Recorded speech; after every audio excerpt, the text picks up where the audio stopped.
George Kelly and the Mafia Trap. He never saw coming. A simple job becomes something else. George Kelly was a 34-year-old man living in a modest neighborhood in Texas. Once a construction worker, he had been laid off and was struggling to find steady work. He had recently gone through a painful divorce and now lived alone with his young son, Liam. George wasn't a troublemaker. He avoided fights, paid his taxes, and tried to live quietly. One day, while browsing job postings online, he came across an ad on Craigslist. Driver wanted, high pay, no questions asked. It seemed strange, but George needed the money. He called the number. The man on the other end had a calm, deep voice and told it sounded sketchy, but desperation is a powerful motivator. His first job was easy. Pick up a package, drop it off at a warehouse 2 cities over. No one questioned him. The men he met wore black clothes, sunglasses, and spoke in low voices. They handed him sealed boxes and envelopes and gave him strict drop-off instructions.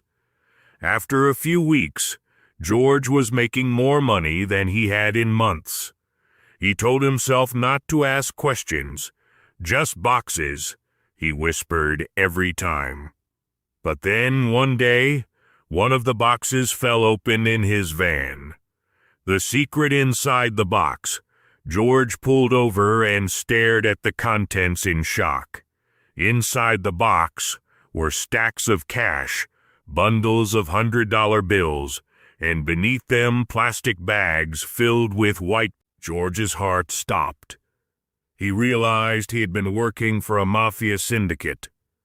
He wanted to quit. He wanted out. But that same evening, he got a text from an unknown number. Nice delivery. Cute kid, by the way. Hope he stays safe. They knew about Liam. George was trapped. He couldn't go to the police. They might be on the mafia's payroll. He couldn't run. They'd find him. And he couldn't tell his son. Liam still thought his dad was a hero. That night, George sat alone in his kitchen, shaking, clutching the photo of his son, and whispering, "I have to find a way out without getting killed." An unexpected ally. After weeks of fear, George decided to take a risk. He wrote an anonymous letter and mailed it to the FBI office in Dallas. The letter simply read. To his shock, they responded. 2 federal agents met him late at night in a quiet diner. They asked for evidence. Over the next 2 months, George became a secret informant. He wore a wire, recorded conversations, photographed shipments. Every day was a risk. If anyone in the mafia found out, he and Liam would be gone.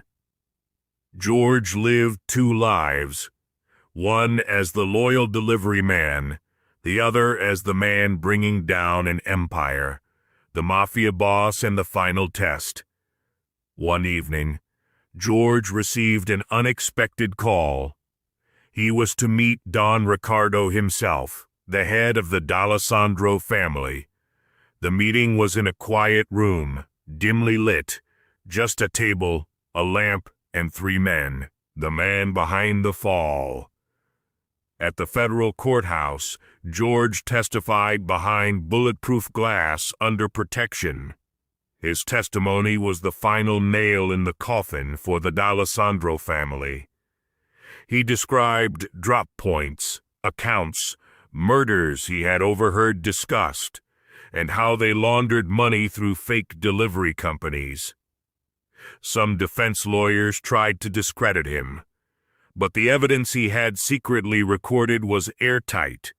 The courtroom fell silent when George ended his testimony with, "I didn't want to be a hero. I just wanted to keep my boy alive. but I couldn't stay silent anymore. The judge nodded. The Mafia leaders were sentenced to life in prison. Epilogue: a new life, under a new name. George and Liam were relocated under the Witness Protection Program, New City. A new life. A new life, under a new name. George and Liam were relocated under the Witness Protection Program. New city, new name, new life. Liam never knew the full story until he was older. One night, George finally told him everything. Liam said nothing at first, then hugged his father tight. "You are a hero, Dad." George smiled through tears. He had lived in the shadows, in fear and silence, but in the end, he stood up. He spoke. He won.